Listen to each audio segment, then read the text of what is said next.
So right now I am in the middle of pattern drafting.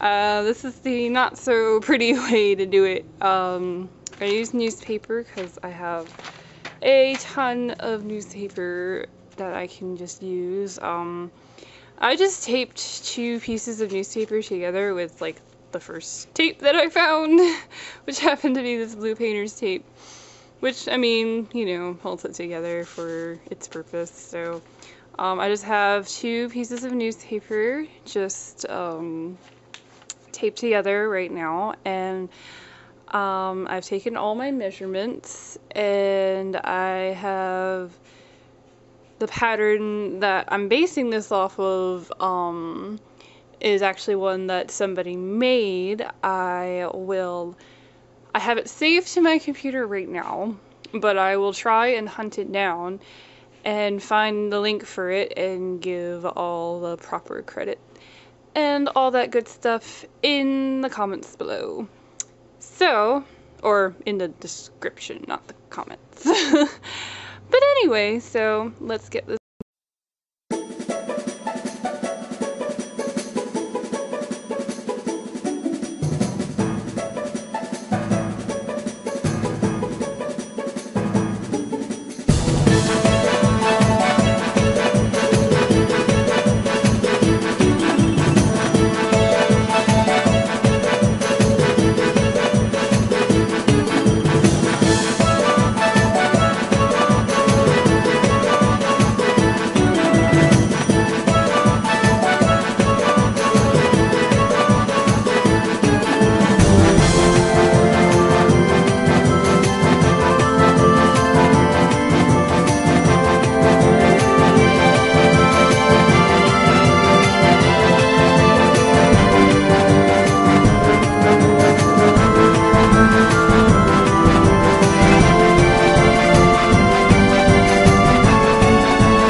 Alright, I have all 3 of my pieces cut out. This is the middle front, side front, and the back. As you can see, there are parts where I kind of had to readjust what I was doing, but in the end it only matters how it looks on the fabric, not so much on the pattern. So yeah, it's not the prettiest way to make patterns, nor is it probably the best way, but it's a cheap way, and it's been working for me for quite a while. So basically that's it for that. All I have to do now is I have to draft it on some scrap fabric just to make sure the pattern works, and then make my adjustments from there. So make a mock-up if you're trying something, especially if you're trying something like this where you're making your own pattern or basing it off a pattern online instead of, you know, using a pattern that you've used before and know and trust. You don't want to waste any of your good fabric and mess things up. So that's it for now. I will have more progress in the near future. Hopefully you will see my mock-up, and hopefully it will be successful. So until, and here we have the results of my pattern.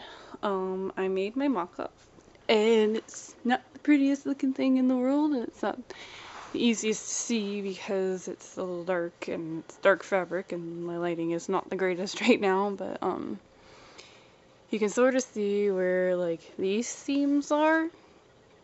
That is where the zippers are gonna go. Here, here, and here on the dress. So it's not the prettiest looking thing in the world, but not everything about this process is going to look pretty. I'm very happy. with the result of this. I just had to make a couple of minor adjustments on my pattern, so that is very good. Very good news.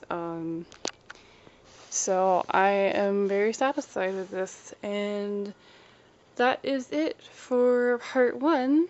In part 2, I'm going to show you the zippers that I'm going to use for the dress, along with the fabric and whether or not I want to dye it to a better shade, or if the shade I have is good for the cosplay. The eternal struggle.